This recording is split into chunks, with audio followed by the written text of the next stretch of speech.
I love using the split stance RDL for people who struggle with hip and low back pain and for general posterior chain strengthening.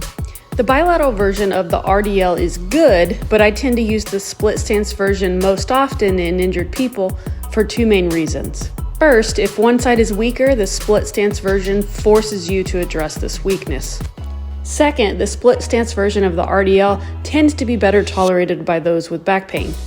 Many people with back pain tend to avoid RDLs and deadlifts because this is something that tends to trigger their pain. I don't think the RDL is something you want to avoid if you do have back pain with it. It just means you likely need to modify your technique a little.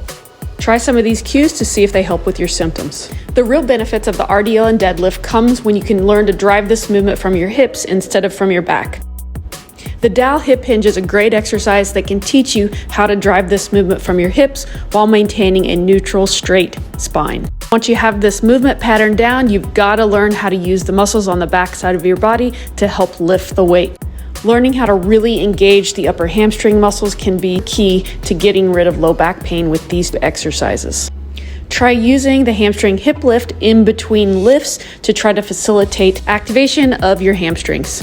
I'll leave video links for these exercises in the description. To put this all together in the split stance RDL, you want to focus on getting back into your hips like you do with the dowel hip hinge.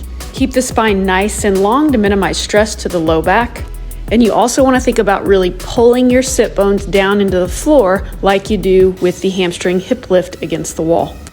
Stay super engaged with these cues every single rep, and I think you'll find that these exercises might actually be good for your back rather than bad.